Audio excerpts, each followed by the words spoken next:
मुहावरा है, no holds board.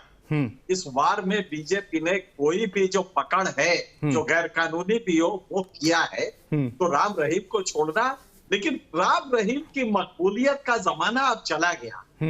बहुत तेजी से आप देखेंगे कि ये जो बाबा थे, ये डिस्क्रेडिटेड हो रहे हैं, और ये समय के साथ जैसे जैसे शिक्षा का लेवल बढ़ रहा, समझ बढ़ रही है, सोशल मीडिया का प्रभाव बढ़ रहा है, क्योंकि एक दूसरा मीडिया है वो थोड़ा सा अलग है, तो इसकी वजह से राम रहीम अब वो रहे नहीं। बीजेपी वही एक ट्रेडिशनल फॉर्मूला अपना रही है कि राम रहीम को छोड़ दो, उनसे अपील करवा लो, राम रहीम के पैर छू लो।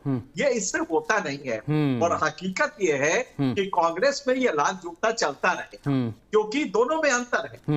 आप देख रहे हैं कि बीजेपी और कम्युनिस्ट, ये आइडियोलॉजिकली कमिटेड पार्टी कही जाती थी, इसमें तो लाल जूता अपने चरम पे है। हरियाणा में आपने देखा कि किस तरह पार्टी में मतभेद सामने आए।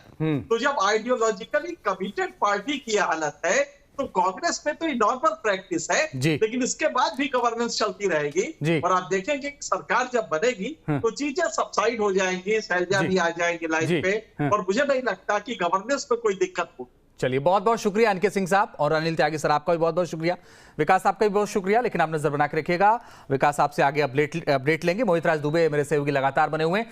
मोहित, एक बात बहुत महत्वपूर्ण कही एनके सिंह साहब ने, वो ये कही कि जब सरकार एक बार बन जाती है तो सारे मतभेदों को भुला दिया जाता है, और यही कारण है कि अब शायद वो नाराजगी दूर होगी।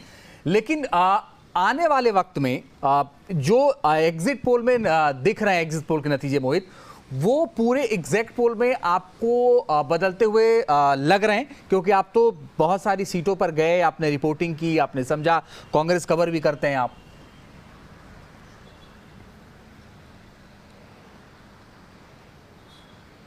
नहीं, देखिए, बिल्कुल जब हम सड़क के मार्ग से जमीन पे जब उतरे, और जमीन पे जब उतरे तो देखिए हवा तो कांग्रेस के पक्ष में थी, क्योंकि जो अभी बीच में जो अपनी बात आपने रोकी थी, हम उसी को आगे बढ़ाते हैं।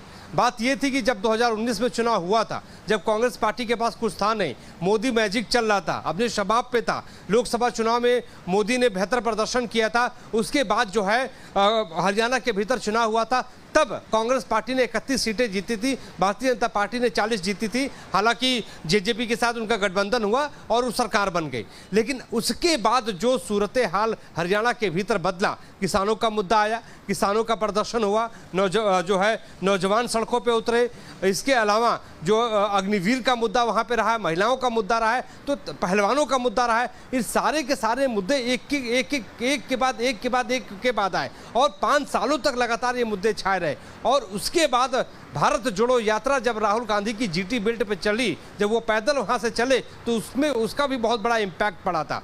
इसके अलावा जो है नेताओं ने वहाँ पे मेहनत की, टिकटों का बंटवारा बहुत अच्छा हुआ, राहुल गांधी के साथ प्रियंका गांधी, अच्छा, उसके अलावा राहुल गांधी ने दोबारा फिर से वहां पे यात्रा शुरू की, उसका भी बड़ा इम्पैक्ट पड़ा। अंबाला से कुरुक्षेत्र तक, बहादुरगढ़ से लेके जो रोहतक सोनीपत तक, तो उन यात्राओं का इम्पैक्ट पड़ा। जब राहुल गांधी पैदल चलते, जिन जिन राज्यों में वो गए हैं, वहां पे कांग्रेस पार्टी को फायदा हुआ। हालांकि ये राहुल गांधी की बात हो गई। अब आते हैं कुमारी शैलजा और भूपेंद्र सिंह हुड्डा के बारे में। इसमें कोई शक नहीं है कि भूपेंद्र सिंह हुड्डा ने जो 10 सालों में जो रोहतक के लिए हो, गुड़गांव के लिए हो, हरियाणा के लिए जो उन्होंने काम किए, उसको लोग याद कर रहे थे, जमीन पे याद कर रहे थे, और वो कह रहे थे कि हुड्डा जी को मौका एक बार मिलना चाहिए। और एक नैरेटिव जो कांग्रेस पार्टी ने देखिए बनाया था कि कांग्रेस आ रही है और बीजेपी जा रही है, तो उस नैरेटिव में मैं ये कह सकता हूं कि वो नैरेटिव चल रहा था। लोगों को ये लग रहा था कि कांग्रेस की सरकार आ रही है। जो सीटें कांग्रेस पार्टी 10 दिनों पहले, 5 दिनों पहले हार रही थी, ये नैरेटिव इतना काम किया कि वहां के लोगों का ये कहना था कि अगर सरकार आ ही रही है तो हम इस सीट पे वोट क्यों न दें, भले इनका प्रत्याशी कमजोर हो। तो इससे भी कांग्रेस पार्टी को जमीन पर फायदा दिखता है कि ये 1, 2, 3 कोणीय नहीं है, ये षटकोण है, 6 कोने हैं इसमें। अब उसमें कितने % किसको जाता है ये एक और विषय है, लेकिन बटना 6 में है, 6 मुख्य जो घटक हैं। और दूसरी सबसे बड़ी चीज जो एलिमेंट है, जिसको लोग डिस्काउंट कर रहे हैं या जिसको लोगों को समझ नहीं आ रहा, जो पंडित हैं, और जो मेरे को लगता है, हो सकता है मैं गलत भी हूं, अगर मैं गलत हूंगा तो मैं 8 तारीख को माफी मांग लूंगा, कि हुड्डा साहब की सेहत के लिए 40, 45 से ऊपर जाना हानिकारक हो जाएगा। क्योंकि जो भजन लाल जी के साथ हुआ, जो बंसी लाल जी के साथ हुआ, वही हुड्डा साहब के साथ हो जाएगा। ये हुड्डा साहब को पता है। क्या हुड्डा साहब वो रिस्क लेंगे या नहीं, ये भी एक और एलिमेंट आ जाता है इस पूरी इक्वेशन के अंदर। और लास्ट एंड फाइनल वो ये है साहब, आप अभी आपके जो कॉरेस्पॉन्डेंट है वो बोल रहे थे कांग्रेस आ रही है, बीजेपी जा रही है, इसमें उनके जो कमजोर हैं कैंडिडेट उनको फायदा होगा। मैं ये समझता हूं कि ये जितना लाउड कैंपेन कांग्रेस ने करा, इसका फायदा बीजेपी को मिला। चाहे वो खिलाड़ियों को यूज करना था, किसानों को यूज करना था, उसका फायदा बीजेपी को मिला। क्योंकि इनकी जो लाउड माउथ कैंपेन था, वो लाउड माउथ कैंपेन इनको नुकसान कर गया। और वो इस प्रकार से नुकसान करा क्योंकि लोगों को रोहतक 2016 वो दृश्य जीटी रोड के सारे याद आए, उनको मिर्चीपुर भी याद आया जिस प्रकार से शैलजा जी के साथ हुआ, और बतेरे और छोटे छोटे वो 50% वो कोटे के ऊपर 50 वोटों के ऊपर एक नौकरी, और ये नौकरी और वो, ये सारे जो हैं ये लोगों को मेमोरी रिफ्रेश करते रहे। मेरे को ऐसा लगता है, हो सकता है मेरा आकलन गलत हो, लेकिन मेरे आकलन के हिसाब से मेरे को ये नजर आता है कि सीटों का विनिंग मार्जिन बहुत सारी, मतलब 90 अगर सीटें हैं तो मैं उनमें से 70 सीटें ऐसा देखता हूं जिनका विनिंग मार्जिन बहुत छोटा होगा।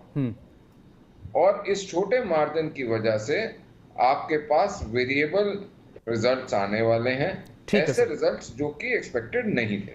ठीक है सर, ठीक है। आप ये कह, अभी थोड़ी देर पहले एक वरिष्ठ पत्रकार थे अनिल त्यागी जी, उन्होंने ये कहा कि अच्छा खासा अनुभव है उनके पास। उन्होंने ये कहा कि साहब ऐसा है कि 85 के बाद ये पहली बार बीजेपी के खिलाफ नाराजगी हरियाणा में देखी जा रही है। सब बहुत स्पष्ट कहा उन्होंने, और उसके पीछे तमाम वजह उन्होंने गिनाई। खैर आपका अपना आकलन है, और आप ये कह रहे हैं कि अभी एग्जिट पोल है, एग्जिट पोल आएगा तो देखा जाएगा। लेकिन गुरमीत सिंह साहब जुड़ गए हमारे साथ, वरिष्ठ पत्रकार हैं।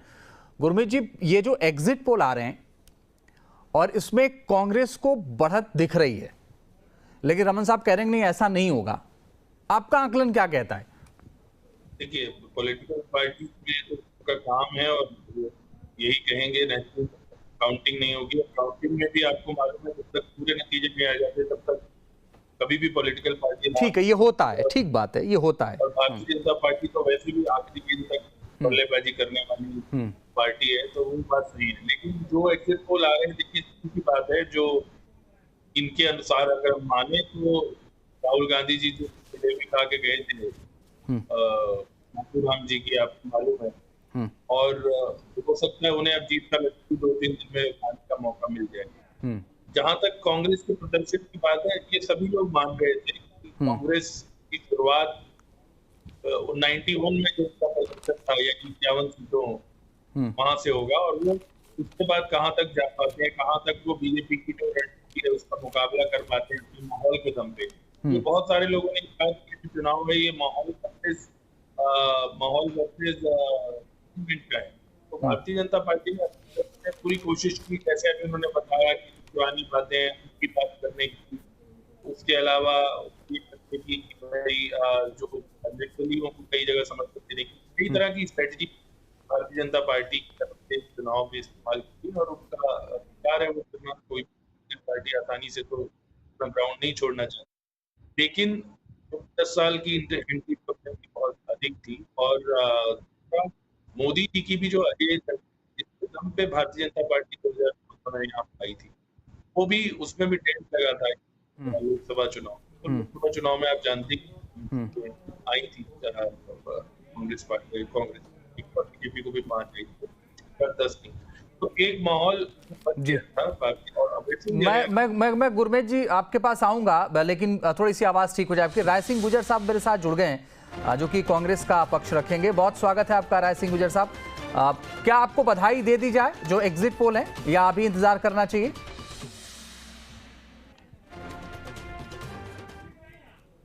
परिणाम सामने ना आए हमें तब तक विश्वास रखना चाहिए। और हम उम्मीद करते हैं कि आज जो आप हमें बधाई देंगे, हम उसको स्वीकार करते हुए 8 तारीख को जब हमारे नहीं, मैं तो सर ये पूछ रहा हूँ कि अभी आपको बधाई दे दें या इंतजार करें 8 तारीख तक। मैंने सीधा पूछा, आप कहेंगे तो मैं आपको दे दूंगा बधाई। देखिए, बधाई